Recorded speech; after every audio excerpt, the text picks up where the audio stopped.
मूना जिन महराब मूना जिन महराब जुस्सो जामे तन जो किबला गाह कल्ब करे तन में कन तवाफ तहकीक जी तकबीर चई जिस्मा थिया जवाब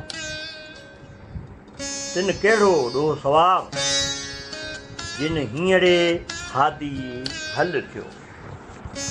साईं अचूं हिन बैत जे ॾुखियनि लफ़्ज़नि ते। मूना मूना गोॾा उभा करे रखणु ऐं उन ते जेको तूं पंहिंजो मथो रखी मुराक़बे जी सूरत में वञण जो सालकनि वारो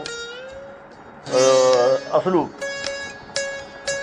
महराब मस्जिद जो क़िबलो जिते पेश इमाम इमामत कंदो आहे सॼी जमायत। ऐं जुस्सो माने सॼो जिस्म, जाम माने कामिल। ऐं हिते जाम मस्जिद बि चई सघिजे थो क़िबला गाह। क़िबला गाह जेको आहे सो पंहिंजे क़िबला जो लफ़्ज़ जेको पंहिंजे पीर या मुर्शिद खे इज़त ऐं तकरीम जो लक़ब आहे जेको उन्हनि जे लाइ सेवा थींदो आहे ऐं उन में मुर्शिद बि अची थो वञे। तन माने बदन, जिस्म, शरीर, कालिब, तवाब तौबा जी तात करणु, तहक़ीक़ तसव्वुफ़ जे 4 मंज़िलनि मां आख़िरी मंज़िल, तकबीर अल्लाह जे वॾाई बयानु करण वारा लफ़्ज़ अल्लाहु अकबर, हादी हिदायत ॾींदड़ रहबर महंदार या मुर्शिद। दोस्तो लतीफ़ सरकार जे जंहिंजे हिन सुर रामकली जे सूरत जी हिन बैत में तसव्वुफ़ जे 4 मंज़िलनि मां आख़िरी मंज़िल तहक़ीक़ यानी हक़ीक़त जो ज़िक्र थियल आहे। पाण फरमाईनि था त उहे राह हक़ जा तालिब जिन गोॾा पंहिंजा उभा करे ऐं उन्हनि ते मथो टेके छॾियो ऐं इस्तग़राक़ जी कैफ़ियत में जॾहिं हू रसनि था त ॼण उहे उभा गोॾा मस्जिद जा महराब हुजनि।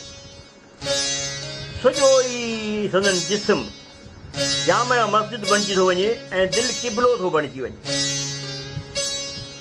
ऐं हू पंहिंजे तन जो तवाफ़ करे रहिया आहिनि। हाणे जेकॾहिं सभु शयूं उते आहिनि त पोइ त हू जेका बि कनि पिया ॻाल्हि सां हुन पंहिंजे तन जे तवाफ़ मां ई कनि पिया त ॼण त हू उन्हनि जो तन ई सॼो जेको पंहिंजो काबो थी वियो हुजे।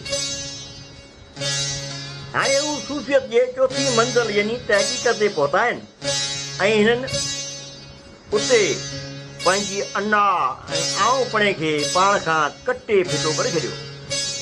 माना पंहिंजो जेको पंहिंजो पाण खे विञाइण वारी मंज़िल आई आहे। तंहिं करे हू ज़ाहिरी ऐं जिस्मानी ज़रूरतुनि तक़ाज़ा ऐं ख़्वाहिशनि खां अॻिते निकिरी हक़ीक़त जी मंज़िल माणे चुका यानी फना फिल्लाह जी मंज़िल में दाख़िल थी विया। त पोइ ॾोहो गुनाह सवाब हुननि जे तसवर में ई न बचियो छाकाणि त हिननि जे दिलनि में घणी माल के दो जहान माल के हक़ीक़ी खां सवाइ ॿियो कुझु बचियो ई आहे। जीअं लतीफ़ जी ॿोली